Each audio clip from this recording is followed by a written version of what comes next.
Hello students. आज हम transformation के बहुत ही इम्पोर्टेंट टॉपिक के बारे में डिस्कस करेंगे। आज हम देखेंगे कि if, unless, in case, although, though, but for, but that, all the same और ऐसे ही बहुत सारे दूसरे फ्रेजेस, फ्रेजल वर्ब्स और ईडियम्स का यूज करके ट्रांसफॉर्मेशन हम कैसे करेंगे, बहुत इजी मेथड का यूज करते हुए हम बताएंगे। ये सभी इतने इम्पोर्टेंट हैं कि सभी प्रकार की प्रतियोगी परीक्षाओं के साथ साथ विभिन्न प्रकार की बोर्ड परीक्षाओं के लिए ये बहुत ही इम्पोर्टेंट टॉपिक है। मैं इतने सिंपल तरीके से आपको बताऊंगा कि आप इन्हें कभी भूल नहीं पाएंगे। सो वीडियो बहुत ही इम्पोर्टेंट है, पूरा वीडियो जरूर देखें। आइए आगे देखते हैं, वीडियो को शुरू करते हैं। आज का वीडियो ट्रांसफॉर्मेशन के इस वीडियो में आज हम डिफरेंट फ्रेजेस और वर्ड्स का यूज करके उनका इजी मेथड से हम ट्रांसफॉर्मेशन करेंगे। इनको हम दो भागों में डिवाइड करेंगे। सबसे पहले हम कंडीशनल सेंटेंस को कैसे ट्रांसफॉर्म करें, उसके इम्पोर्टेंट फ्रेजेस का यूज करेंगे और दूसरे पॉइंट में हम देखेंगे कुछ कॉन्ट्रास्ट बताने वाले जो वर्ड्स हैं उनका यूज करके हम कैसे ट्रांसफॉर्मेशन करें। तो दो इम्पोर्टेंट सेगमेंट हैं आज की वीडियो में, इनको हम बारी बारी से डिस्कस करेंगे।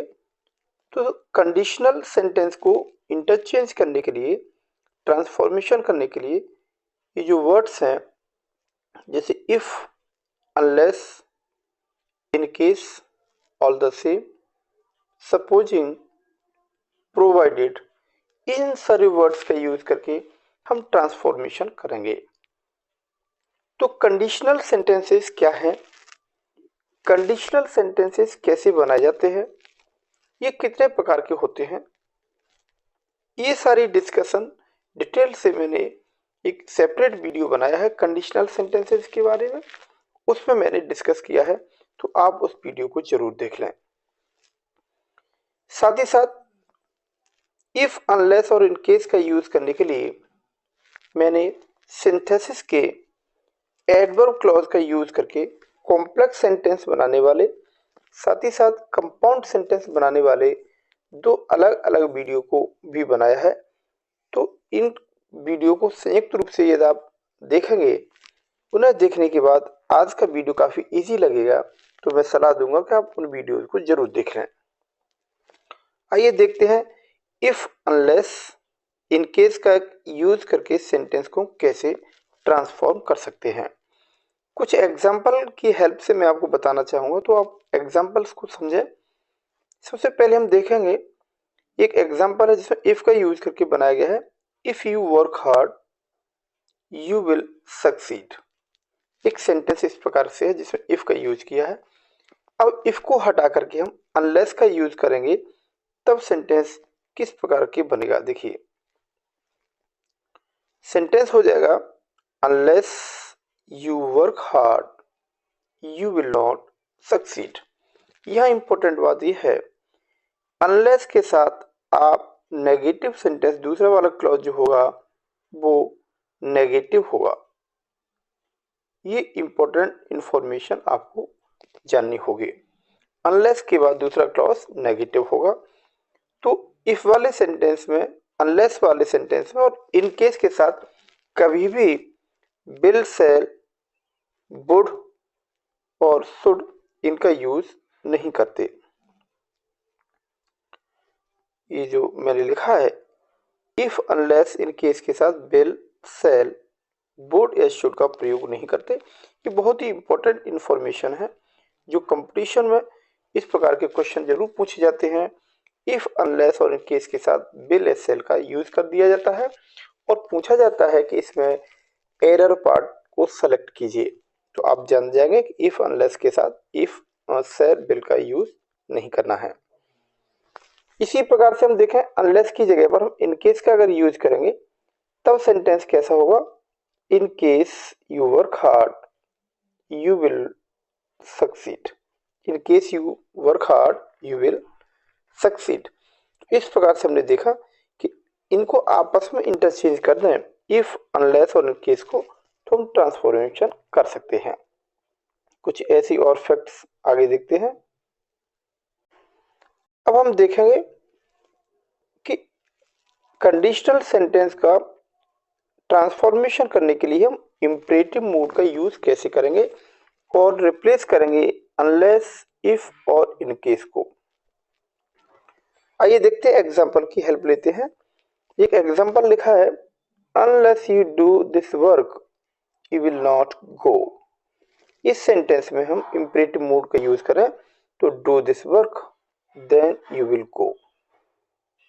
यस, जैसे कि unless you do this work you will not go, जब तक तुम ये काम नहीं करोगे तुम नहीं जाओगे। तो हम इसको ऐसे बोल सकते हैं, इस काम को करिए और चले जाइए। तो इस तरीके से हम कर सकते हैं। एक और एग्जांपल देख लेते हैं, if you walk carefully you will not fall down. तो यहाँ हम इंपरेटिव मोड का यूज करेंगे और हम सेंटेंस बना लेंगे, walk carefully you will not fall down. इस तरीके से आप एक सेंटेंस बना सकते हैं। अब हम देखते हैं कि प्रोवाइडेड का यूज करके इफ के स्थान पर प्रोवाइडेड का यूज कर लें तो भी हम ट्रांसफॉर्मेशन कर सकते हैं। ये सभी ट्रांसफॉर्मेशन जिनकी मैं डिस्कशन कर रहा हूं ये कंडीशनल सेंटेंस के साथ ही एप्लीकेबल हैं। एक एग्जांपल से जानते हैं, I will accompany you if you pay the railway fare। तो ये एक सेंटेंस है जिसमें जो कि कंडीशनल है क्योंकि हमने इफ का यूज किया है। अब इसको हम प्रोवाइडेड का यूज करके कैसे ट्रांसफॉर्म करेंगे, तो सेंटेंस होगा हमारा, I will accompany you provided you pay the railway fare। तो हमें ध्यान देना है कि इफ की जगह पर प्रोवाइडेड का यूज करके अभी हम कंडीशनल सेंटेंस का ट्रांसफॉर्मेशन कर सकते हैं। अब हम देखेंगे कि कंडीशनल वर्ड जैसे इफ, अनलेस, इन केस की जगह पर हम सपोजिंग का यूज भी कर सकते हैं और प्रोवाइडेड का यूज भी कर सकते हैं, जिसको मैंने अभी अभी डिस्कस किया था। किसकी जगह पर करेंगे, conditional word if, unless, in case की जगह पर। तो एक एग्जांपल को देख लेते हैं, what would you do if you get good job. यहां हमको यूज करना है सपोजिंग या प्रोवाइडेड। तो सपोजिंग से हम देखते हैं, तो supposing you get a good job what would you do. अब हम प्रोवाइडेड से भी इसको सेम यूज करके बना सकते हैं, provided you get a good job what would you do. यहां ध्यान देने वाली बात है कि सपोजिंग और प्रोवाइडेड का मतलब एक ही है, अतः हम इनमें से किसी का भी यूज करके इफ को रिप्लेस करके सेंटेंस को हम ट्रांसफॉर्म कर सकते हैं। अब हम देखते हैं कि use a but in place of all the same. अब हम ऑल द सेम की जगह पर बट का यूज करके उनको ट्रांसफॉर्म करना सीखेंगे। तो आप ऐसे समझिए कि बट की जगह पर हम ऑल द सेम का यूज करें और ऑल द सेम की जगह पर हम बट का यूज करके भी ट्रांसफॉर्म कर सकते हैं। एक एग्जांपल से समझ लेते हैं, ही इज स्ट्रॉन्ग बट ए कोवार्ड। यहाँ बट का यूज किया गया है तो इस बट को रिप्लेस कर देंगे हम, यहाँ लगा देंगे all the same. Same sentence में ऑल द सेम जोड़ देंगे बट की जगह पर, तो सेंटेंस हो जाएगा he is strong all the same he is a coward. इस तरीके से हमने ट्रांसफॉर्मेशन को अच्छे से समझ लिया है कि बट की जगह पर ऑल द सेम और ऑल द सेम की जगह पर बट का यूज करके हम ट्रांसफॉर्मेशन कर सकते हैं। आगे हम देखते हैं use of interrogative sentence in place of if. If की जगह पर हम इंटेरोगेटिव मोड का यूज करके भी ट्रांसफॉर्मेशन कर सकते हैं। For example, if you go there I will go with you. एक इंट्रोगेटिव, ये एक कंडीशनल सेंटेंस है जिसमें इफ का यूज हुआ है। अब हम इंटेरोगेटिव मोड का यूज करके भी कर सकते हैं। Will you go there then I will go with you. इस तरीके से हमने इंटेरोगेटिव मोड का यूज करके भी ट्रांसफॉर्मेशन कंडीशनल सेंटेंस का बनाना सीख लिया है। एक एग्जांपल और देख लेते हैं। If you have bought the ticket get in the train. एक सेंटेंस है जो कंडीशनल है। हम इंटेरोगेटिव मोड का यूज करेंगे, सेंटेंस हो जाएगा have you bought the ticket get in the train. इस तरीके से हम इंटेरोगेटिव मोड का यूज करके भी ट्रांसफॉर्मेशन कंडीशनल सेंटेंस का कर सकते हैं। अब हम देखेंगे इफ की जगह पर, इफ के स्थान पर हम बट फॉर का यूज कर सकते हैं और ट्रांसफॉर्मेशन कर सकते हैं। तो बट फॉर का यूज करेंगे। बट फॉर का मतलब क्या होता है? बट फॉर का मतलब होता है विदाउट। बट फॉर का मतलब बिना इसके। तो एक एग्जांपल से इसको समझेंगे। If you had not helped me I would have failed. यदि आपने मेरी मदद नहीं की होती तो मैं फेल हो गया होता। तो यहाँ इफ की जगह पर हम क्या लगा देंगे? But for. तो but for you help I would have failed. तो इस तरीके से हम इसका यूज करके कंडीशनल को हम ट्रांसफॉर्मेशन कर सकते हैं। हमें ध्यान देना, इस बात पर ध्यान देना है कि बट फॉर एक प्रीपोजिशन है। क्या है? प्रीपोजिशन।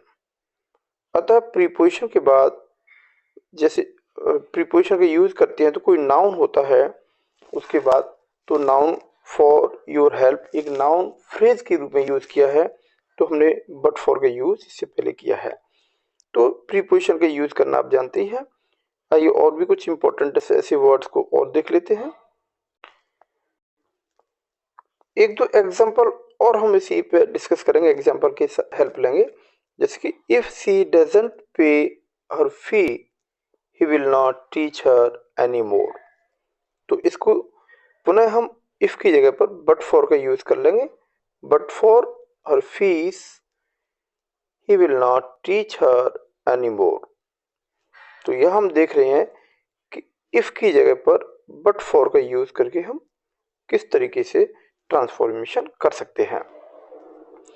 अब हम कुछ दूसरे वर्ड्स को भी देख लेते हैं। अब हम देखेंगे बट दैट का यूज करेंगे इफ के स्थान पर। बहुत ही इंटरेस्टिंग सा, क्योंकि हम सारे कंडीशनल सेंटेंस का ट्रांसफॉर्मेशन करना सीख रहे हैं और कंडीशनल सेंटेंस में इफ का यूज जरूर होता है, इफ, अनलेस और इन केस का। मैं यहाँ इफ की हेल्प से ही आपको बता रहा हूँ, और अनलेस का भी अगर यूज होगा तो वही तरीका आप अनलेस के साथ भी यूज करेंगे। हमें जानना ये होगा बट दैट का मतलब होता है बिकॉज ऑफ, और बट फॉर का मतलब without. For example, if I am poor I will not और I can not help you. तो इसकी जगह पर हम क्या लगाएंगे? इफ की जगह पर क्या यूज कर सकते हैं? But that. But that I am poor I will not और I can not help you. Important बात यह है कि बट दैट के साथ हम हमेशा किसी नाउन क्लॉज का ही यूज करेंगे। ठीक है, तो इस तरीके से हम बट दैट का यूज करके भी ट्रांसफॉर्मेशन कंडीशनल सेंटेंस का कर सकते हैं। एक नया नियम और आपको डिस्कस कर लेते हैं। वन मोर का भी हम इस यूज कर सकते हैं इफ की जगह पर, और कंडीशनल सेंटेंस का हम ट्रांसफॉर्मेशन कर सकते हैं। तो आइए कुछ एग्जांपल की हेल्प लेकर के इसको भी समझना चाहते हैं। जैसा कि आप देख रहे हैं एग्जाम्पल को, if we face such loss any further we will not able to survive. यहाँ हमको इफ को रिप्लेस करना है वन मोर से, तो सेंटेंस क्या बनेगा, one more such loss we will not be able to survive. तो इफ को हम वन मोर से भी रिप्लेस करके ट्रांसफॉर्मेशन कर सकते हैं। एक और एग्जांपल को समझ लेते हैं। If you speak such any vulgar words in the class I will send you out of the class. इस तरीके से एक सेंटेंस हमारे पास है जिसमें वन मोर का यूज करेंगे। तो इफ की जगह पर हम क्या लगा देते हैं, one more any vulgar word in the class I will send you out of the class. इस तरीके से हम वन मोर का यूज करके कंडीशनल सेंटेंस का हम ट्रांसफॉर्मेशन कर सकते हैं। अब हम जानते हैं कि हाउएवर का यूज कैसे करें। कंडीशनल सेंटेंस में हाउएवर का यूज करेंगे। हाउएवर का मतलब जो कुछ भी, इसका मतलब होता है जो कुछ भी, यस जो कुछ भी। अब हम देखेंगे इंपॉर्टेंट जो इंफॉर्मेशन इसके रिगार्डिंग है वो ये है कि हाउएवर के बाद एडजेक्टिव का आना अनिवार्य है। हाउएवर के बाद एडजेक्टिव आता ही है। तो कंपटीशन में एरर फाइंड आउट करने के लिए हाउएवर के बाद एडजेक्टिव का यूज नहीं होगा, तो आप आराम से पहचान लेंगे कि ये एरर पार्ट है या इस प्रकार की गलती दे दी गई है। आइए देखते हैं इसके एग्जाम्पल को जानकर के इसका यूज करना समझते हैं। तो in spite of hard work he could not get success. तो इन स्पाइट ऑफ मींस के बावजूद, तो इसकी जगह पर हम हाउएवर लगा देते हैं। However hard he worked he could not get success. आप देख रहे हैं हाउएवर के बाद हार्ड एडजेक्टिव का यूज किया गया है। इस तरीके से हमने देखा कि हाउएवर के बाद एडजेक्टिव का यूज होना अनिवार्य है। एक और एग्जांपल से इसको समझ लेते हैं। In spite of his best efforts he will not defeat me. तो इन स्पाइट ऑफ को रिप्लेस कर देते हैं हाउएवर से। However best his efforts are he will not defeat me. तो हाउएवर के बाद हमने देखा कि एडजेक्टिव बेस्ट का यूज हुआ है। इस तरीके से हाउएवर के बाद एडजेक्टिव का यूज होना जरूरी है। अब हम देखेंगे कॉन्ट्रास्ट शो करने वाले वर्ड्स का। जिन सेंटेंस में कॉन्ट्रास्ट शो किया जा रहा हो उनका अगर ट्रांसफॉर्मेशन करना है तो हम ऑल्दो या दो का यूज करके कर सकते हैं। जैसा कि मैंने शुरुआत में बताया था, आज के वीडियो में हम केवल दो ही चीज़ों को डिस्कस करेंगे, जिसमें हम देखेंगे कि कंडीशनल प्रकार के सेंटेंस हैं उनका ट्रांसफॉर्मेशन करने के लिए कुछ स्पेशल वर्ड्स का यूज करेंगे। दूसरा हम देखेंगे कि कॉन्ट्रास्ट शो करने वाले सेंटेंस का ट्रांसफॉर्मेशन करने के लिए हम किन वर्ड्स का यूज करके करेंगे। तो जैसे शुरुआत में हम बता रहे हैं ऑल्दो और दो का यूज करके हम उनका ट्रांसफॉर्मेशन करेंगे। एग्जाम्पल को देख लेते हैं। He is both honest and poor. ये एक सिंपल सेंटेंस है, तो ये भी आप साथ ही साथ जानते जाइए कि ये सिंपल सेंटेंस है। तो सिंपल सेंटेंस को हमें इसे चेंज करना है और ऑल्दो का यूज करेंगे, तो सेंटेंस होगा हमारा ऑल्दो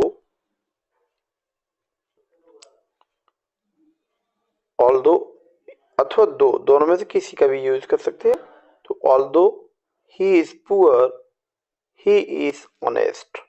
तो इस प्रकार से हमने ऑल्दो दो का यूज करके भी सेंटेंस का हम कॉन्ट्रास्ट शो करने वाले सेंटेंस का यूज कर सकते हैं। तो एग्जांपल जैसे ऑनेस्ट और पुअर दो क्वालिटीज हैं, ये दोनों ही क्वालिटीज बिल्कुल एक दूसरे के विरोधी हैं, है ना। तो ऐसी कंडीशन में दो और या ऑल दो का यूज करके ट्रांसफॉर्मेशन कर सकते हैं। अब एक और एग्जांपल को देख लेते हैं कि जैसे लिखा हुआ है he was born in a rich family but he was a thief. ये सेंटेंस लिखा है, यहाँ बट की जगह पर अब हम यूज करेंगे ऑल्दो का। Although he was born in a rich family he was a thief. यहाँ इंटरेस्टिंग बात यह है कि आप ऑल्दो के बजाय दो का यूज भी कर सकते हैं। तो इस तरीके से हम ऑल्दो या दो का यूज करके भी ट्रांसफॉर्मेशन कर सकते हैं। अब और भी इंपॉर्टेंट चीजों को देख लेते हैं। यह हम देखेंगे एज अथवा एज और एंड बट का प्रयोग करके, एज और एंड बट का प्रयोग करके भी हम ट्रांसफॉर्मेशन कर सकते हैं। एग्जाम्पल देख लेते हैं। I am unable to go on account of being busy. व्यस्त होने के कारण मैं जाने में असमर्थ हूँ। ये सेंटेंस है। अब हम यहाँ पर एज का यूज कर लेंगे, जैसे busy as I am unable to go. तो ध्यान देने वाली बात ये है कि बिजी के बाद एज का यूज होता है, एज कंजंक्शन का यूज ही करते हैं। तो विभिन्न प्रतियोगी परीक्षाओं में जैसे कि railway, banking, SSC, NDA, CDS और डिफरेंट स्टेट की पीसीएस एग्जाम्स, यूपीएससी एग्जाम्स या फिर टीचर रिक्रूटमेंट एग्जामिनेशन में ऐसे क्वेश्चन अक्सर पूछे जाते हैं कि बिजी के बाद कोई दूसरे प्रकार का कंजंक्शन का यूज कर दिया जाएगा, तो हमें समझना है कि बिजी के बाद केवल एज का ही यूज किया जाना है। अब हम देखेंगे एक और एग्जाम्पल को जिसमें लिखा है although he worked hard he failed. एक सेंटेंस ऑल्दो का यूज करके बनाया गया है। अब वहां पर हम बट का यूज कर सकते हैं। तो he worked hard but he failed. तो हम देख रहे हैं कॉन्टेस्ट बताने वाले शब्दों में दो, ऑल्दो, बट, एज, इनका यूज करके हम ट्रांसफॉर्मेशन कर सकते हैं। आपके लिए एक इंपॉर्टेंट क्वेश्चन मैं छोड़ रहा हूं। आप बताएंगे कि ये वाला सेंटेंस कौन सा है और ये वाला सेंटेंस कौन सा है। आपको इनके नेम बताने हैं, राइट। कमेंट सेक्शन में आप मुझे इनके नेम बताइए, ये कौन से सेंटेंस हैं। अब हम देखते हैं दूसरे स्ट्रक्चर को जिसमें हम इवन इफ का यूज करेंगे। और इवन इफ का भी मीनिंग वही है जो ऑल्दो या दो का होता है, यद्यपि। एग्जाम्पल को देख लेते हैं। She helped him but he could not survive. यहां हमको देखना कंजंक्शन बट का यूज हुआ है, तो बट की जगह पर हमको ऑल्दो का यूज करना है। तो he could not survive even if she helped him. यहां ध्यान देने वाली बात है कि हमको बट की जगह पर इवन इफ का यूज करना है। इवन इफ ऑल्दो, दो, इन तीनों का मतलब एक ही होता है। अतः हम आपस में इनका यूज करके भी ट्रांसफॉर्मेशन कर सकते हैं। One more example you will see. दो I proved myself an innocent, I could not escape the punishment। ये सेंटेंस लिखा हुआ है। अब हमको यहाँ यूज करना है इवन इफ का। तो ऑल्दो की जगह पर यूज कर लेंगे even if I proved myself an innocent, I could not escape the punishment। इस तरीके से हम सेंटेंस को देख रहे हैं कि हमने इवन इफ का ऑल्दो या बट की जगह पर करके ट्रांसफॉर्मेशन कर लिया है। अब आप देख सकते हैं हम वॉट एवर का यूज करके भी ट्रांसफॉर्मेशन करेंगे कॉन्टेस्ट शो करने वाले सेंटेंस का। और वॉट एवर का हिंदी मीनिंग होता है जो कुछ भी हो।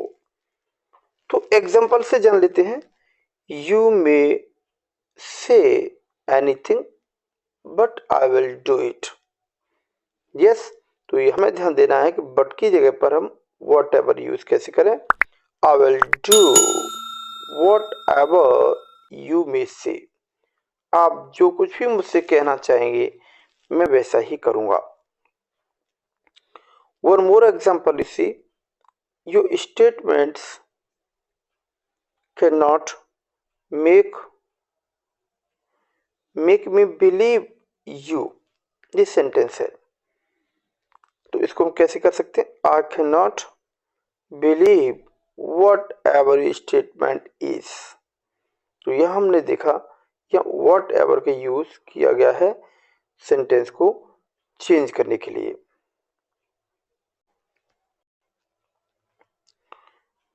अब हम देखेंगे नॉट विद स्टैंडिंग का यूज करके भी हम ट्रांसफॉर्मेशन कर सकते हैं। और नॉट विद स्टैंडिंग का मीनिंग होता है यद्यपि, जो कि ऑल्दो का भी मीनिंग यद्यपि होता है। तो एग्जाम्पल से समझने की कोशिश करेंगे, लेकिन इंपॉर्टेंट फैक्ट ये है कि नॉट विद स्टैंडिंग के बाद नाउन क्लॉज का ही यूज करना होता है। नॉट विद स्टैंडिंग के बाद नाउन क्लॉज का यूज करेंगे। तो क्लॉजेस को क्या, noun clause, adjective clause, adverb clause, ये सारे क्लॉजेस पर रिलेटेड मैंने एक वीडियो सेपरेट बनाया है, आप उसको जरूर देख लें। इनकी लिंक मैं डिस्क्रिप्शन में दे दूंगा ताकि आप आराम से समझ पाए कि what actually noun clause is, right. For example, he is not satisfied with his high position.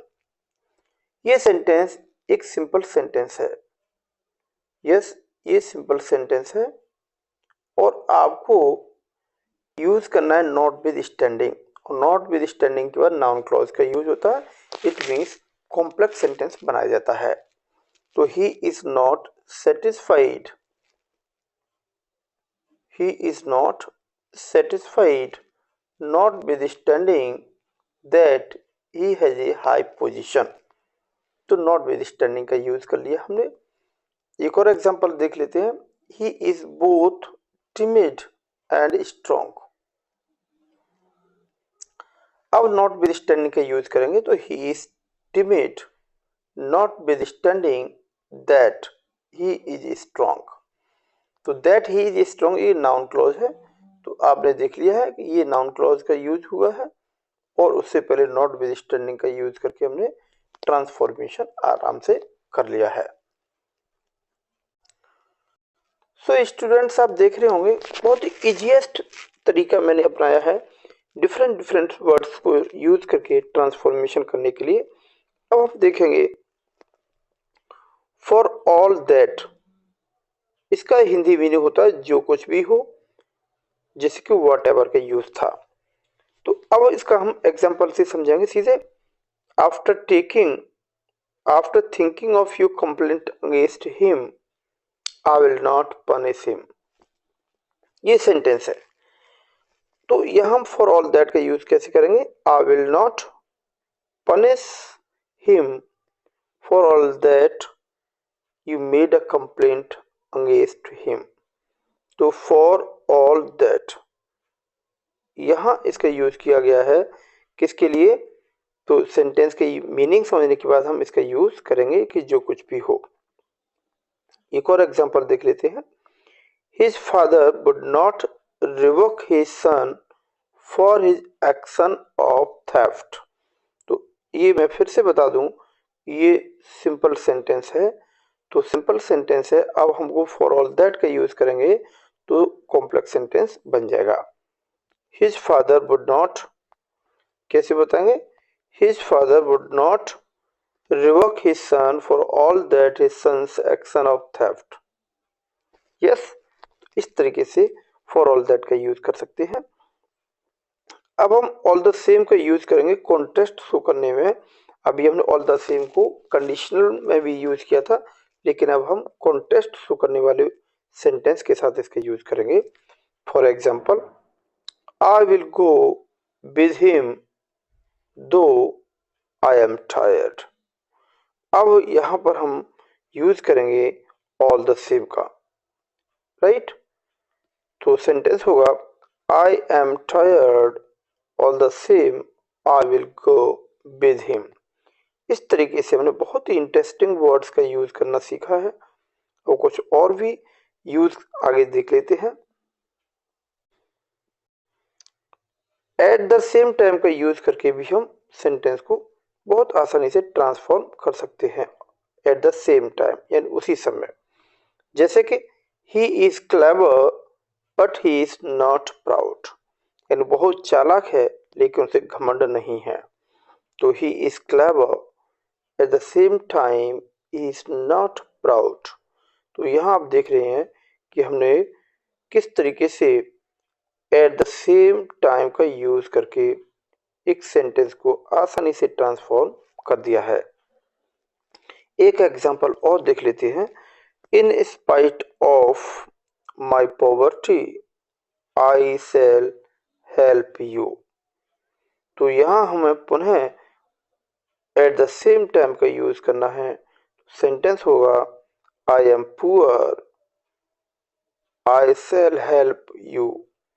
तो इस तरीके से हमने बहुत आसानी से डिफरेंट डिफरेंट वर्ड्स को यूज करना सीखा। कुछ और वर्ड्स हैं उनका भी जरा यूज कर लेते हैं। अब हम देखेंगे बहुत इंटरेस्टिंग सा यूज है एडमिटिंग दैट का यूज। इसका मीनिंग होता है यह मानते हुए। For example he is strong yet he is covered. तो यहाँ हमने देखा यट का यूज, इसका मतलब यहाँ फिर से कॉन्टेस्ट बताया जा रहा है। तो हम बड़ी आसानी से यूज कर लेंगे एडमिटिंग दैट का। Admitting that he is strong he is coward. आप देख रहे हैं स्ट्रॉन्ग और कोवर्ड दोनों ही कॉन्ट्रेरी वर्ड्स हैं, कॉन्ट्रेस्ट बताने वाले वर्ड हैं, है ना। तो दूसरे एग्जांपल को देख लेते हैं। Though he is not clever he might have been hard working. एक सेंटेंस तरीके का है। तो हमने ऑल दो या दो का यूज करके भी अब उस जगह पर एडमिटिंग का यूज करेंगे। एडमिटिंग दैट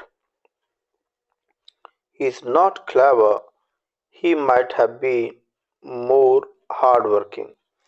इस तरीके से हमने एडमिटिंग का यूज करके भी सेंटेंस को ट्रांसफॉर्म करना सीख लिया है। अब देखते हैं हम ये हमको यूज करना है नेवरदलेस या नॉनदलेस। इनका भी मीनिंग यद्यपि ही होता है क्योंकि सारे वर्ड्स हमें कॉन्टेस्ट शो करते हैं। For example he works hard though his success is not sure.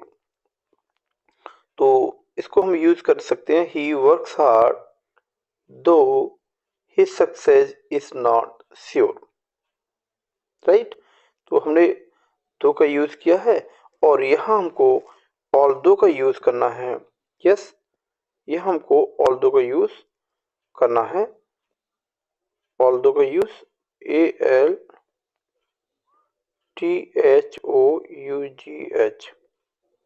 ठीक है।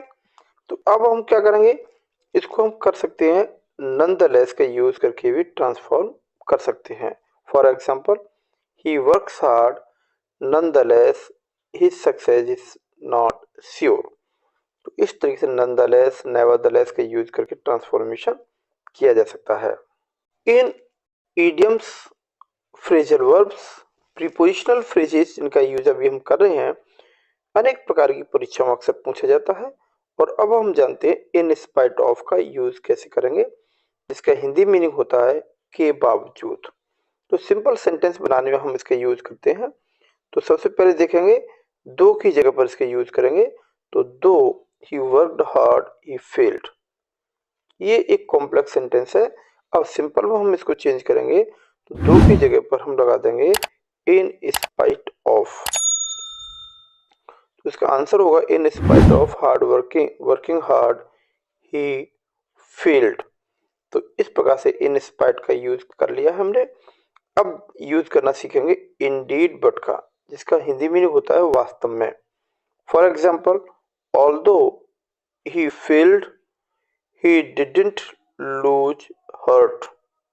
यस, अब देखिए इसका आंसर क्या होगा? He failed indeed but he didn't lose heart.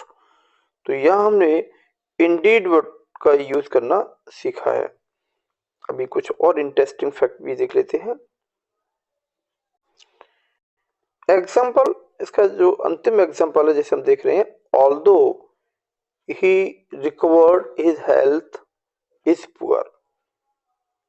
तो हम इंडीड वर्ड का यूज करेंगे और लिखेंगे he recovered indeed but his health is poor.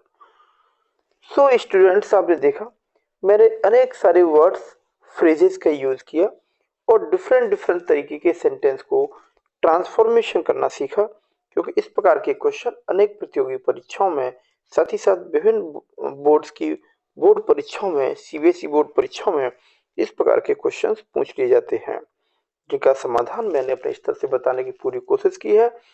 और आई होप मेरे एफर्ट्स आपको यूजफुल जरूर लगते होंगे। यदि आपको अच्छा लगता है मेरा वीडियो तो मुझे एनकरेज करने के लिए कमेंट जरूर करें, लाइक करें, चैनल पर पहली बार है तो सब्सक्राइब करें और फ्रेंड्स में शेयर भी करें। तो आज का वीडियो मैं यहीं एंड करूंगा, यहीं फिनिश करूंगा और आगे वीडियो में ट्रांसफॉर्मेशन पर और लेके आऊंगा, जिसमें मैं बताऊंगा कि how to change one part of a speech into another and make transformation. उसके बाद मैं ग्रामर के दूसरे पार्ट्स को भी बताऊंगा। इस तरीके से मैं इस चैनल के माध्यम से ग्रामर के सभी जो टॉपिक्स हैं मैं उन पर वीडियो बना रहा हूं। साथ ही साथ PGT, TGT, LT grade, GIC के लिए इंग्लिश सब्जेक्ट में लिटरेचर पार्ट को भी मैं डिस्कस करता हूं। इसी चैनल के माध्यम से मैं इंग्लिश स्पोकन कोर्स भी चलाता हूं, जो पूर्णतः निःशुल्क है और उसके वीडियोस में अक्सर डालता रहता हूं। कम्युनिटी चैनल पर भी मेरे बहुत सारे क्वेश्चंस आपको देखने को मिलेंगे, तो मैं आप उन सबको आप चेक करते रहिए, देखते रहिए। सो ये मेरे आप फेसबुक और इंस्टाग्राम पर भी आप मुझे फॉलो कर सकते हैं, जिसकी लिंक मैं डिस्क्रिप्शन बॉक्स में डाल दूंगा। So stay motivated, keep learning, thank you for watching.